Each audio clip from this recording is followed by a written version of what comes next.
Nah, tadi Gus Wapi membuat jawaban, oh itu udah diceritakan. Diceritakan oleh Allah ketika Muhammad Isra Mi'raj. Dulu Muhammad, Isa pernah berkata kepada Bani Israel bahwa nanti akan datang Nabi setelahku namanya Ahmad. Allah lupa namanya bukan Ahmad tapi Muhammad. Sama umat muslim dirubah Ahmad jadi Muhammad. Terus menurut Al-Quran, surat Ibrahim ayat yang keempat, tidaklah diutus seorang Rasul kecuali berdasarkan bahasa kaumnya. Jadi menurut Al-Quran, tidak pernah barang satu kali pun Allah mengutus seorang Rasul, tapi Rasul itu bukan dari kaum kemana Rasul itu diutus. Gak pernah. Contoh, tidak pernah Allah mengutus orang Indonesia kepada orang Jerman, karena bahasanya beda. Nah menurut Al-Quran, Rasul diutus tiada lain, tiada bukan kecuali berdasarkan bahasa kaumnya. Isa berkata kepada Bani Israel, ya Bani Israel, akan datang Nabi setelahku, ismuhu Ahmad. Isa bilang sama Bani Israel, ternyata yang datang Bani Arab. Tidak, bukan berbangsa Ibrani, tidak berbahasa Ibrani, dan bukan Bani Israel. Artinya, Isa ngomong kepada Bani Israel, berarti Isa melanggar surat Muhammad ayat yang surat Ibrahim ayat yang keempat. Oke, gini Gus, gini Gus. Ayo. Oke, gini. Di dalam Al-Quran, itu ada ayat-ayat yang berbunyi begini Gus. Wa idh qala Isa ibnu Maryam. Ya kan? Misalnya di dalam Quran surat As-Saff ayat yang ke-6. Tapi gini, ini kan kamu bertanya ke saya. Setelah saya jawab, saya bertanya kepada Anda ya. Boleh, boleh. Oke. Boleh. Ya. Boleh. Oke. Jadi di dalam Quran surat As-Saff ayat yang ke-6, di situ kan ada sebuah ayat. Bagaimana ayat itu berbicara tentang adanya sebuah kata-kata perintah atau kata-kata pengumuman begitu, bahwasanya ingatlah ketika Isa berkata, wa idz qala Isa ibnu Maryam. Di dalam terjemahannya dikatakan, dan ingatlah ketika Isa putra Maryam berkata. Betul nggak? Dikonfirmasi dulu, betul nggak? Oh ya, ada memang, ayatnya ada memang. Oke.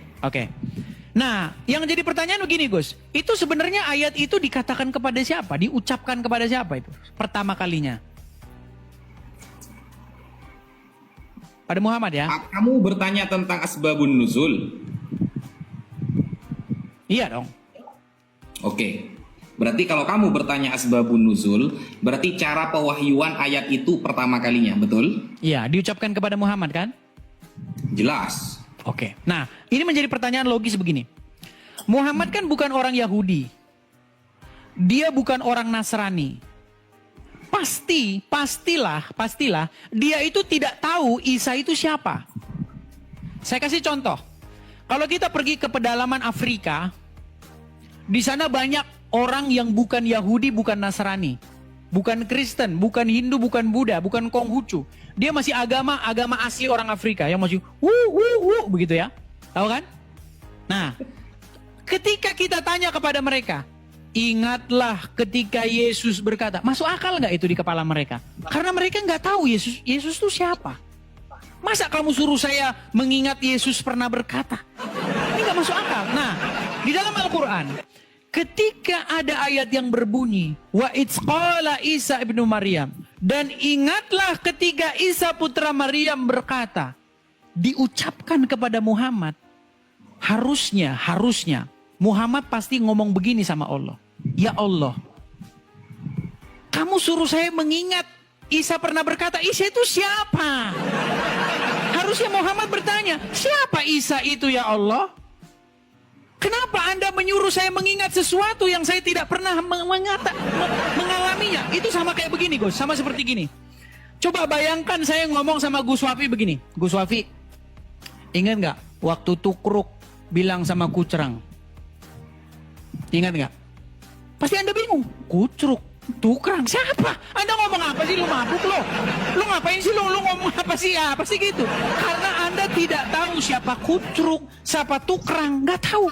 Masa saya disuruh mengingat? Dan ingatlah ketika tukruk dan kucrang ngobrol. Kucruk siapa? Tukrang siapa? Ini orang mana? Cukruk ini siapa? Tukrang ini siapa? Nah, coba Gus jelaskan kepada saya secara logis. Bagaimana ayat itu dapat dicerna oleh Muhammad ketika Muhammad disuruh mengingat bahwasanya Isa pernah berkata begini dan begitu, sedangkan Muhammad tidak tahu siapa itu Isa dan tidak mengalami. Bagaimana mungkin dia disuruh mengingat sesuatu yang tidak dialaminya dan tidak diketahuinya dan tidak dikenalnya? Silakan Gus. Oke. Ya. Surah apa tadi? Surat As-Saff ayat yang ke-6. Oke. Dengarkan jawaban saya, saudara yang terkasih. Silakan. Semoga Anda akan dipulihkan oleh Tuhan menjadi pribadi yang baru, yang nantinya akan dipilih, diputar-putar dan dicelupin. Begini. Ikutin Andar ya. Silakan. Silakan. Gini ya. Surah As-Saff, kita bandingkan antara ayat dulu ya. Seolah-olah narasi Mas Edis itu benar. Nabi Muhammad yang awalnya tidak pernah tahu Nabi Isa, kemudian ingatlah ketika Isa mengatakan tentang ini loh. Kan Nabi Muhammad belum tahu sebelumnya siapa dia. Itu di surah As-Saff. Nah, ternyata surah As-Saff itu bukan surah awal-awal yang turun, Mas Edis. Yang pertama, surah As-Saff adalah surah pertengahan. Dan awal-awal ketika Nabi Muhammad ada di Amul Hazan, di hari kesedihan, karena dalam tahun itu dua kekasihnya wafat, satu Sayyidina Abu Thalib radhiyallahu an, yang kedua Sayyidah Khadijah radhiyallahu anha. Awal-awal dia diangkat menjadi seorang nabi, ditinggalkan oleh kedua kekasihnya, paman dan istrinya. Apakah surah As-Saff yang turun? Tidak. Tapi surah Al-Isra. Al-Isra yang pertama. Makanya hikmah dari Isra Mi'raj Nabi Muhammad apa? Subhanalladzi asra bi'abdihi. Maha suci Allah yang telah memperjalankan hambanya lailan di malam hari, minal masjidil haram ilal masjidil aqsa, dari masjidil haram menuju masjidil aqsa.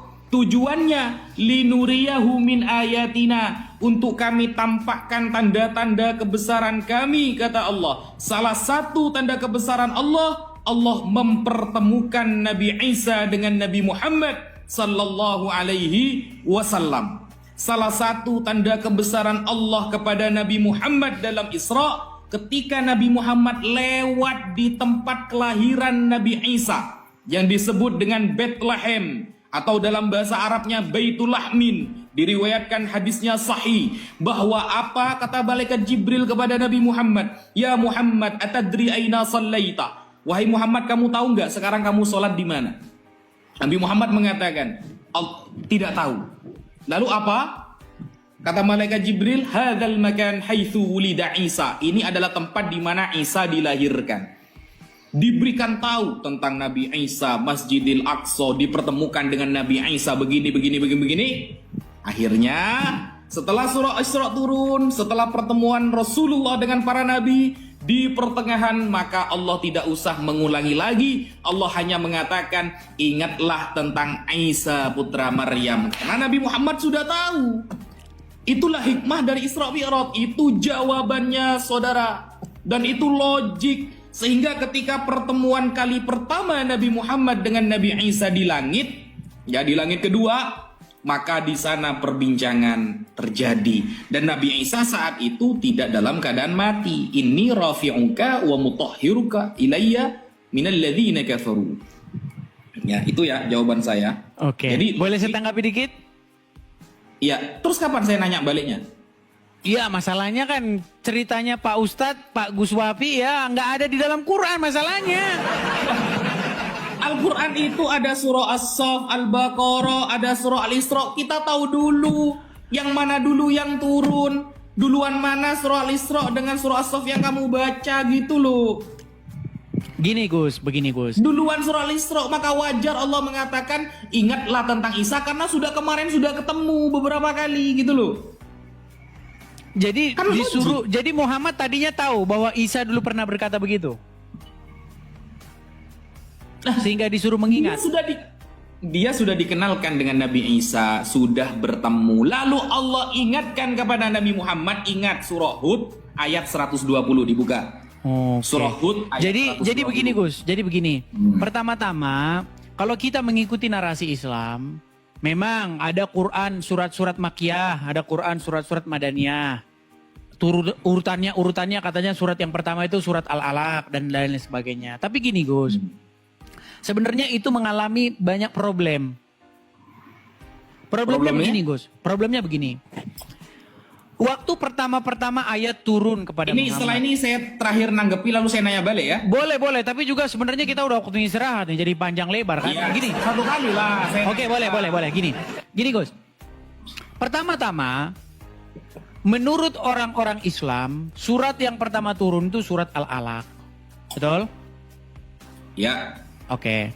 Di dalam surat Al-Alaq itu, misalnya ketika Muhammad di Gua Hira, Oke. ya kan? Iqra, bacalah, ya kan, dan lain sebagainya. Itu sudah bahasa Arab ya Gus ya? Nah, tapi jadi masalahnya begini. Di dalam Quran surat Yusuf, ayat yang pertama kedua kalau tidak salah di situ dikatakan, kami turunkan Quran dalam bahasa Arab supaya kamu memahaminya. Oke. Yang jadi masalah begini Gus. Kemarin Quran udah bahasa Arab. Contohnya surat pertanyaan Al-Alaq. kedua ini namanya bro. Bukan, ini menanggapi pertanyaan pertama tadi sebenarnya, mematahkan argumen Beda pertama. pertanyaan ini namanya. Enggak, oke ini bukan pertanyaan lah. Pertanyaan Ini, pertama tentang Isa. oh iya, ini bukan pertanyaan. Gak kenal. Oke, ini Sekarang bantahan pertanyaan aja. Kedua, Quran turun dengan bahasa Arab. Itu Gini, pertanyaan Gus, kedua gini. namanya. Sedikit nih Gus Wafi, gini Gus. Pertama-tama, saya nggak mau bikin pertanyaan lagi. Saya hanya membuat sebuah pernyataan bahwa jawabanmu atas pertanyaan saya yang pertama itu blunder. Gini, kalau memang pertama-tama Quran itu sudah bahasa Arab, sudah diturunkan dalam bahasa Arab, lalu kenapa di surat Yusuf dikatakan kami turunkan Quran ini dalam bahasa Arab supaya kamu memahaminya? Lu kemarin-kemarin bukan bahasa Arab, Jibril. Kemarin-kemarin bahasanya bahasa Yunani, kemarin-kemarin bahasanya Ibrani, sehingga Muhammad gak paham. Lalu sekarang diturunkan bahasa Arab biar paham. Nah itu. Sekarang kembali ke surat As-Saff ayat yang pertama. Di situ ada ayat-ayat. Wa idz qala Isa ibnu Maryam. Dan ingatlah ketika Isa putra Maryam berkata kepada Bani Israel. Ya Bani Israel, wahai Bani Israel, sesungguhnya saya ini adalah seorang nabi, ya kan, yang membenarkan Taurat dan membenarkan Injil dan akan memberitahukan kepada kamu akan datangnya nabi setelahku ismuhu Ahmad, namanya Ahmad, betul? Oke. Nah, sekarang yang jadi masalah begini, bagaimana mungkin Muhammad disuruh mengingat bahwa Isa dulu pernah ngomong begitu, sementara Muhammad tidak ada di situ. Ini kan sama saja begini, Gus Wapi. Ingat atau enggak? Ingatlah waktu saya menikah dengan istri saya. Loh, apa yang saya ingat? Orang saya nggak ikut. Saya nggak ikut menyaksikan. Saya nggak ikut ada di situ. Makanya saya bilang begini Gus Wapi, ayat ini bermasalah, problematik. Bagaimana mungkin Muhammad disuruh mengingat sesuatu yang dia nggak ada di situ? Gitu loh Gus. Nah, tadi Gus Wapi membuat jawaban, oh itu udah diceritakan. Diceritakan oleh Allah ketika Muhammad Isra Mi'raj. Dulu Muhammad, Isa pernah berkata kepada Bani Israel bahwa nanti akan datang Nabi setelahku namanya Ahmad. Allah lupa namanya bukan Ahmad tapi Muhammad. Sama umat muslim dirubah, Ahmad jadi Muhammad. Terus, menurut Al-Quran, surat Ibrahim ayat yang keempat, tidaklah diutus seorang Rasul kecuali berdasarkan bahasa kaumnya. Jadi menurut Al-Quran, tidak pernah barang satu kali pun Allah mengutus seorang Rasul, tapi Rasul itu bukan dari kaum kemana Rasul itu diutus. Gak pernah. Contoh, tidak pernah Allah mengutus orang Indonesia kepada orang Jerman. Karena bahasanya beda. Nah, menurut Al-Quran, Rasul diutus tiada lain, tiada bukan kecuali berdasarkan bahasa kaumnya. Isa berkata kepada Bani Israel, "Ya Bani Israel, akan datang Nabi setelahku, ismuhu Ahmad." Isa bilang sama Bani Israel, ternyata yang datang Bani Arab. Tidak, bukan berbangsa Ibrani, tidak berbahasa Ibrani, dan bukan Bani Israel. Artinya, Isa ngomong kepada Bani Israel, berarti Isa melanggar surat Muhammad ayat yang surat Ibrahim ayat yang keempat. Gitu Gus. Jadi nggak mungkin Gus, Ahmad itu pastilah dari kalangan Bani Israel dan dia berbahasa Ibrani. Begitu Gus. Oke. Tapi gimana Saya nih jawab. Gus, sudah makin Boleh larut saya jawab ini. dulu? Lapar Saya jawab dulu nada. ya. Saya jawab dulu. Gimana ya. kalau Yang kita bikin pertama, bersambung aja Gus? Tunggu dulu, saya jawab dulu. Santai dulu, saya jawab dulu. Gimana kalau jawabnya kepada pemirsa di Gus Wafi saja? Di sini 19.000 orang sih memang yang Loh, nonton. nggak bisa. Kamu yang mengajukan Ya, pertanyaan. baiklah. Biar pertanyaan itu udah kemudian kamu tanya-tanyakan lagi begitu. Oke, baiklah, silakan lah Gus, silakan Gus ya. Ngomong-ngomong di sana berapa orang Gus? Di sini 19.000. 19.000, sama 19.000. 40.000 yang nonton. Silakan. Ya, 9.500. Oh, Ini naik. 9.500. Ya, Hampir. silakan. Nah, jadi begini ya. Yang pertama, surah Al-Quran pertama turun kan Iqra bismi rabbikal ladzi khalaq. Ini sebenarnya pertanyaan Mas Edis banyak, guys. Tadi kan janjinya satu tuh. Ini sudah banyak pertanyaannya. Gak apa-apa. Kita tunjukkan Islam bisa menjawab kullu ma kharaja min lisane. Kita bisa Walaupun menjawab asal semua Anda yang menjawab. dia keluarkan dari lisannya. Ya. Wastadillu bi jami'il kutub allati ta'allamnaha insyaallah. Jadi begini. Yang pertama, surah yang turun pertama kan surah Al-Alaq tuh 5 ayat. Iqra bismi rabbikal ladzi khalaq. Nah, kemudian di dalam surah Yusuf, kenapa Allah mengatakan anzalna Qur'anan Arabian? Kami telah menurunkan Al-Quran dengan bahasa Arab. Loh, emangnya kemarin-kemarinnya pakai bahasa Sunda, pakai bahasa Madura begitu? Kok baru sekarang yang ngasih tahu? Ingat bro, kamu kalau bertanya tentang Al-Quran, maka kamu harus tahu konsekuensi yang harus kamu pelajari. Kata kamu sudah 13 tahun belajar Al-Quran. Bayangkan guys, 13 tahun belajar Al-Quran. Tapi nyari lafal robbahu sampai Dajjal keluar 2 kali gak ketemu. Ini ya, saya kasih referensi Mas Edis tentang asbabun nuzul. Sesuai pertanyaan pertama, kamu kan bertanya pertama bagaimana asbabun nuzulnya? Saya jawab pakai asbabun nuzulnya. Nih, saya tuh kalau jawab referensi dulu baru ngomong. Itu kalau saya. Buka namanya Tafsir Mafatihul Ghaib yang ditulis oleh Imam Fakhruddin Ar-Razi mengenai anzalna Qur'anan Arabian, bahwa Allah menurunkan Al-Quran dengan bahasa Arab. Di sini dijelaskan begini. Ruya anna ulama ul Yahud, diriwayatkan bahwa ulama Yahudi qalu, mereka berkata, likubara'il musyrikin, kepada pembesar-pembesar orang musyrik. Jadi ada ulama Yahudi nih berkata kepada para pembesar orang musyrik di Arab, bukan di Sunda, bukan di Madura ya. Salu Muhammadan. Ada lafal salu. Kalau salu berarti pertanyaan yang dituntut untuk berulang-ulang. Beda dengan is'al. Kalau is'al pertanyaan yang dituntut satu kali. Kalau salu berarti perintahnya harus ngetes Nabi Muhammad terus. Salu Muhammadan lima intaqala alu Ya'qub minasyam. Bertanyalah kepada Muhammad kenapa keluarga Yakub berpindah minasyam dari Syam ila Misra menuju Mesir. Wa an kaifiyati qissati Yusuf, dan tentang cerita Yusuf. Maka fa anzalallahu taala hadhil ayat. Maka Allah menurunkan ayat ini. Ayat tentang Allah menurunkan kisah Nabi Yusuf dengan lafal bahasa Arab. Kenapa? Wa dzakara fiha annahu ta'ala abbara an hadhil qissah. Di sini Allah menerangkan tentang cerita Yusuf bi alfazin arabiyyah, dengan lafal-lafal bahasa Arab. Yang tujuannya apa? liyatamakkanu min fahmiha, agar orang-orang musyrik, orang-orang yang ingin mengetes Nabi Muhammad paham tentang cerita Yusuf sebenarnya, karena mereka orang Arab. Wa yaqdiru ala tahsilil ma'rifah biha, dan mereka bisa menghasilkan pemahaman pengetahuan ketika diceritakan kisah Yusuf. Makanya disebutkan dalam ayat anzalna Qur'anan Arabian, diturunkan pakai bahasa Arab. Karena orang-orang musyrik ini ingin mendengarkan cerita Nabi Yusuf, sedangkan mereka yang ingin mendengarkan orang Arab, sehingga Allah menceritakannya dengan bahasa Arab agar mereka paham. Begitu Mas Edis. Pertanyaan ketiga dari Mas Edis. Mas Edis tadi mengatakan begini, teman-teman. Apa tadi? Pertanyaan terakhir apa tadi? Lupa saya. Yang terakhir apa tadi? Gini, tidak ada nabi yang diutus kecuali berdasarkan bahasa kaumnya.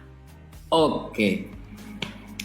Tidak ada nabi yang diutus melalui bahasa kaumnya. Selain daripada kepada satu kaum yang bahasanya seperti kaumnya.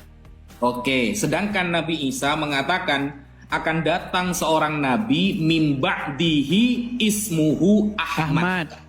Nah, akan datang setelahku seorang nabi yang bernama Ahmad. Loh, katanya Dia bilang itu kepada Bani Israel kan?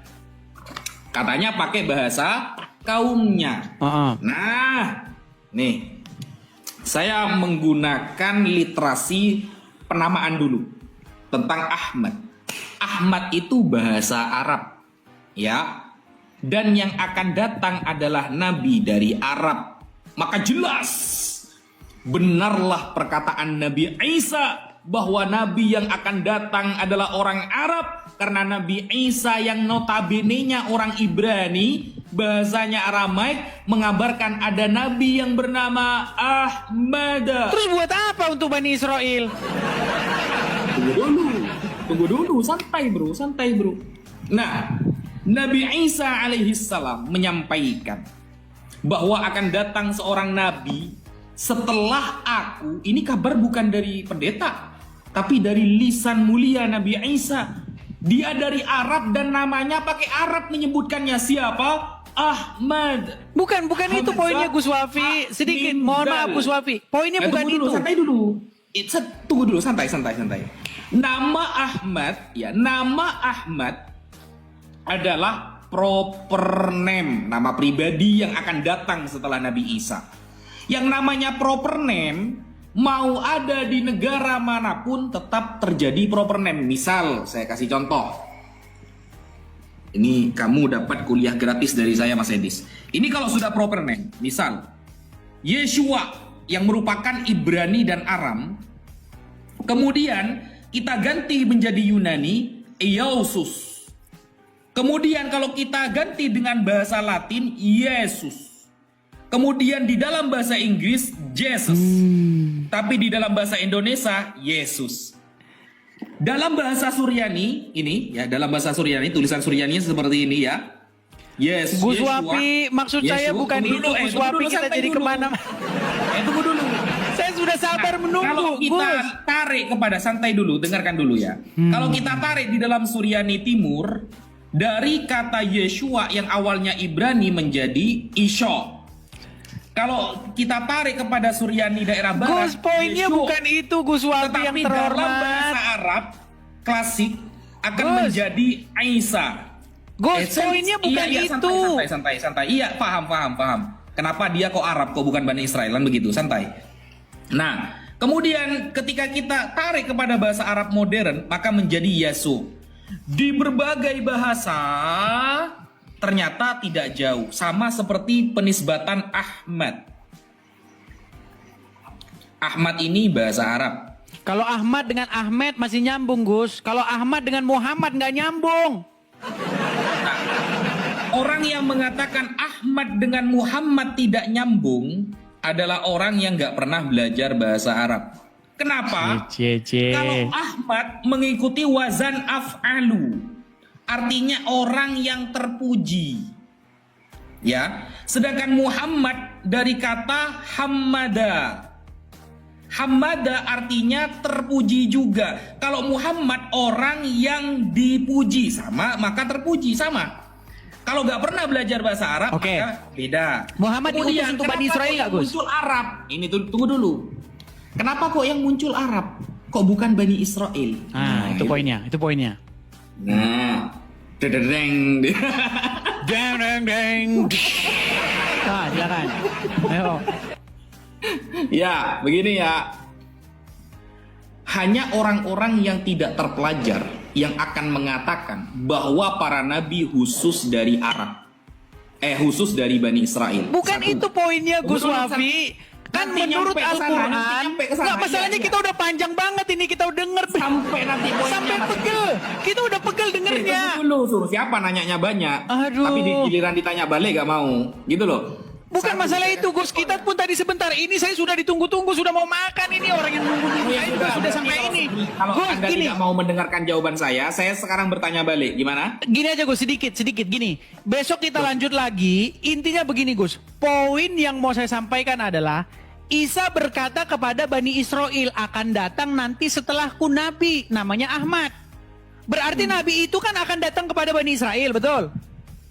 Menurut Al-Quran, tidak ada diutus seorang Nabi pun kecuali berdasarkan bahasa kaumnya. Nah, artinya logikanya... Kalau pakai ayat itu, bilisani qaumi, ya, itu Al-Quran menjelaskan setiap nabi yang diutus kepada bangsanya akan menggunakan bahasa bangsanya. Nah, makanya Ahmad ini harusnya ketika dia datang kepada Bani Israel menggunakan bahasa Ibrani. Karena dalam bahasa itulah mereka bicara. Salah, Nah, gini. faktanya Muhammad malah datang kepada Bani Quraisy. Makanya yang datang kepada Bani Israel yang namanya Ahmad itu yang ditunggu-tunggu tapi sampai sekarang belum datang-datang. Yang datang malah Muhammad yang datang kepada Bani Quraisy berbahasa Arab. Mana sih Gus? Ayat itu, Ini saya udah ditungguin makan. menerangkan. Gus, gini. Tunggu dulu, santai dulu. Aduh, perut saya sudah Ayat itu lapar, sudah tentang bahasa Nabi, ya. Bahasa Nabi kepada umatnya. Ingat, ya. Ini bahasa Nabi kepada umatnya. Bilisani qaumi. Kalau kamu pakai ayat ini sebagai terutusnya Nabi Muhammad, harus menggunakan bahasa Ibrani, seharusnya agak nyambung. Kenapa? Loh, Isa kan berkata kepada Bani Israel. Al-Quran, santai dulu. Kalau terutusnya Nabi di dalam Al-Quran, ayatnya yang pakai yang ini. Aduh, jangan lama nulis, Gus. Udah lapar, Gus. Wa ma arsalnaka illa rahmatan lil alamin. Berarti dia nggak percaya kepada surat Ibrahim ayat yang keempat. Tunggu dulu. Ini tentang terutusnya Nabi Muhammad, verifikasi. Gus, terutusnya betul. dia Untuk semesta alam. sebagai rahmat semesta alam. Tapi bahasanya Nah. bahasa kaumnya nggak. Ya kan diutusnya di Arab. Loh, Isa berkata kepada Bani Israel, bukan kepada Bani Arab. Isa berkata akan datang Nabi setelahku kepadamu ya Bani Israel. Namanya siapa? Namanya siapa? Ahmad. Nah, Ahmad bahasa Arab bukan? Oke, sekarang datangnya kepada Bani Israel nggak? Jediar, nama yang Nggak, sebentar. Datangnya kepada Bani Israel nggak, Gus? Pakai nama Arab. Gus Wafi yang terhormat. Gus, dengar Gus. Yang datang kepada Bani Israel itu harusnya berbahasa seperti kaum Bani Israel, betul nggak? Oh, di mana ada Meninggal dunia. Meninggal dunia. Menurut surat Ibrahim ayat yang keempat, tidaklah kami mengutus seorang rasul kecuali berdasarkan bahasa kaumnya, betul nggak? Betul. Oke. Isa berkata kepada Bani Israel, akan datang nanti kepada Bani Israel seorang nabi Pakai bahasa setelahku apa dia, namanya Pak Ahmad. Betul? Oke. Namanya Ahmad bahasa Datang Arab kepada bukan? Bani Israel. Ahmad bahasa Arab bukan? Taruhlah bahasa Arab. Datang kepada Bani Israel enggak? Oke, Ahmad berbahasa Nabi apa? yang dikabarkan oleh Nabi Sebentar. Isa dari- Ahmad berbahasa apa, di Gus? Arab akan datang Ahmad dari Arab berbahasa apa? berarti. Gus, kita Jadi bukan begini. berbicara mengenai namanya dalam bahasa apa, tapi dalam bahasa apa sang nabi itu berbicara, betul? Iya. Oke, Bahasa Ibrani. sang nabi taruhlah bahasa Arab, sang nabi itu berbicara, betul? Iya. Oke, Bahasa Ibrani. sang nabi Kayak Arab bro. Aduh, buntu kita udah buntu. Mungkin ada orang Ibrani. Oke Gus, Ya. gini Gus, Nggak mohon mungkin maaf ada nih, orang dengan segala Ibrani hormat ngomong Gus Wafi, gini pakai Gus. bahasa Indonesia. Oke Gus Wafi gini, saya sudah lapar banget, saya udah menunggu-nunggu. Saya nanya balik satu kali saya nanya Ya, balik. masalahnya saya sudah lapar ini, nanti saya kena mah. Gini Gus, Kabur. gini, kita tentukan jamnya besok 2 hari lagi, kita akan diskusi tema itu, kita lanjutkan ya. Ada orang Indonesia. Gini Gus, Kabur. gini, kita tentukan jamnya besok 2 hari lagi, kita akan diskusi tema itu, kita lanjutkan ya. Gus, Gus gini Gus, dalam diskusi selalu ada referensi. Berbeda sama masalahnya Mas Gus Edis, Wapi mau yang penting dijawab jawab, langsung bukan wanita. masalah jawabannya bener atau enggak, yang penting jawab. Referensinya ada bro, dan kita merujuk kepada orang Oke lah Gus, ahli. kita sudahi dulu ya. Oke, terima kasih Gus Wapi. Mohon maaf jikalau ada jarum yang salah patah jangan disimpan dalam hati. Kalau ada kata yang salah jangan disimpan dalam hati. Jika ada jarum yang patah jangan disimpan dalam peti. Kalau ada kata yang salah jangan disimpan dalam hati. Oke Gus, sampai jumpa, selamat malam. Silakan dilanjutkan menjawab sendiri di channelmu. Saya istirahat dulu ya. Oke Gus.